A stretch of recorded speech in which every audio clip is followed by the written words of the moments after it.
So last day today, I hope you've all enjoyed it. So many of you have asked about braiding, so today I'm just going to touch on braiding. There's so much you can do with it, but obviously this little mini boot camp we've put together is really just to give you confidence in doing your own hair, and braiding your own hair isn't easy, so that might be something for another day. We can sort of go into more intricate braids like the 4-stem braid, that's beautiful, and the fish braid. So the common questions we get asked are, what's the difference between a Dutch plait and a French plait? So just to give you an idea here, the French plait goes under and sits flat to the head, and the Dutch plait sits on top of the head. You can see the plait rises from out of the head, so that's the difference. And again, just to show you, if you are doing these sort of top knots, putting a braid down the middle, you don't have to do all three, but that can sort of really jazz it up, make it feel a little bit different for you. The other thing people say about braiding is it does feel a bit school childish, and I agree. So if you look, for example, we've just done a Dutch plait in Ruby's hair. She'd wear something like this to school, so it does look very childlike. But once we've distressed it and pulled that out, and all we've done is wrapped it under and twisted it under, that sort of looks something more wearable, something that you'd probably wear as an adult as well. So again, just to sort of demonstrate the distressing, it's just a pinching technique. It's just a pinching technique that we use to pull the hair out. And again, it can make it look really sort of chunky like rope. So distress both sides and then tuck it all under. You've got another nice idea there for an updo. Braiding doesn't have to, it doesn't have to be all over the head. It doesn't have to be everywhere. In fact, I love hair that's down. If you've got straight hair and maybe quite fine hair, it doesn't really do a lot. Just putting the odd braid through looks really nice. And one of my top tips, if you are doing like a braid in the hair, is what I tend to do is use thread. So rather than bobbles that are going to show, I just tie some thread around there that matches the hair colour, which works really well. The other thing you can do is distress parts of it, so you don't have to have a braid that's all distressed. You can just pull pieces of it out, and this is really quite on trend at the minute as well. So just having a few loose braids in amongst all the hair looks great, and they're easy because they're ones you can do. So it's just a 3-stem braid, and you can just pick chunks out. It doesn't have to be anything sort of too uniform. So one of the questions Claire has asked me is, Dana, can you show me how to French plait my own hair? And the answer is I don't know. I have been told by my team I am terrible at teaching people how to plait, and I make it look really complicated. I don't think I do. So the only way is for me to do it and hope that you can understand it. Again, the nice thing about doing a French plait is it's great at night time. If your hair gets knotty, if you're somebody that really struggles with knotty hair, plaiting your hair at night really helps with that. So I definitely recommend it. And also, if you like to have a bit more of a movement in your hair, plaiting it at night is really good because it will give it a bit more texture. Or if you just want it up. Okay, so this is how I would do it. I'd take my temple section. Okay, you can start braids from here, but again, I think if we're as adults, we need it to look a little bit more grown up. Okay, here goes. So, 3 stems. Okay, so these are 1, 2, 3. And what we're doing every time we plait the hair is we're hugging that middle section. So our first one is going to be from this side over the middle. Okay. And then this one, hugging that middle section again over the top. Okay, and that is your first section done.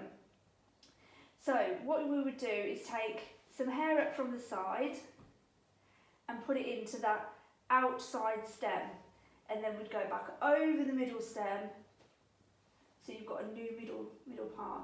And then again, hold this section, take some hair up from the side, add it into that outside section, and it goes over the middle stem, and that's your second one done.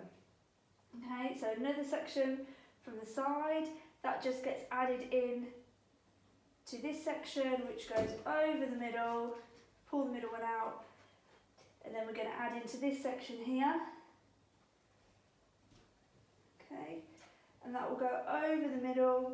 Now, one of the key things is to keep your plait as flat to your head as you can. So sometimes I think I do it without realising is I sort of need the bits I'm holding against the head.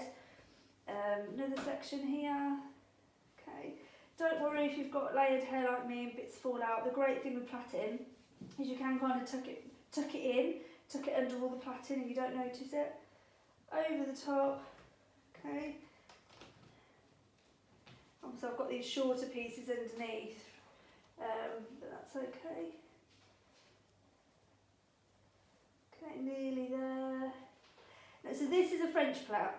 If you wanted to do a Dutch plait, then all you would do is rather than going over that middle section, you go under the middle section. And that's it, that's the only difference, just whether or not you go under or over. Okay, so I quite often tuck, if I do anything like this, I'll tuck it under again just to stop it feeling like that schoolgirl look. And you know, you can pull it out if you want to, make it look a little bit looser on there. Hopefully you saw that and it was okay. And again, you can just decide if you want pieces down, if you're going to distress any of the hair out at the front. I'll just put a grip in there. Sorry, still need that assistant. Okay, so that's in. And it does, I mean, plaits feel really nice when they're in, just feel really nice and secure, and especially when the weather gets warmer as well. So hopefully I've been able to help a little bit with there. The other thing I just wanted to show you, which is one of my go-to hairdos, especially if I'm having a bit of a lank day, and that's a hairline braid. So it's great if you've got fringes, you know, you're not really sure what to do with them, you want to tie them up.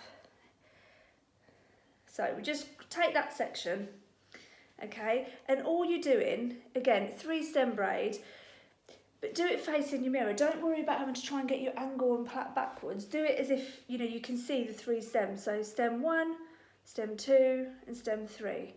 Okay, and I will go under for this. So under the middle one, under the middle one. And then what you do with the section, one section, is you pick up. Okay, so this will be on my right hand side. And then I go under that middle one again. And I don't pick up from this side like you would with a French or Dutch plait, I just go under that one again. Okay, so you've still got your 3 stems. My right hand side, pick up some more hair, under the middle section, and then under the middle section again. We're only picking up from one side. Right hand side, okay, under. Now you can, obviously I've put my hair up, but you can do this all the way around. You could follow it all the way around your hairline, or you can sort of take it back into your hair. I'm just going to carry on plaiting that for now. Okay, so you can keep it tight if you want to, or as you know, I love to sort of pull bits out, make it a little bit fuller. Okay, so you can sort of put a grip in there. And again, you know, holidays, hot days, it's great. If you love having a fringe, but you just want to be able to get it off your face, it works really good. So hopefully that's something else that you can sort of try out. If you're somebody that doesn't want to have all your hair up, just wants to try something a little bit different, so maybe you could do this and put another sort of braid through there. So hopefully you've got some ideas. Let me see the pictures. I've loved the pictures you've all been sending me already. They've been brilliant, and I'm really glad that I've been able to help. Obviously hair up is such a massive, you know, array of different things. I've just tried to pick out a few bits just to get you started. But we've got until July, guys, so who knows, there might be some more to come. Anyway, take care and thank you.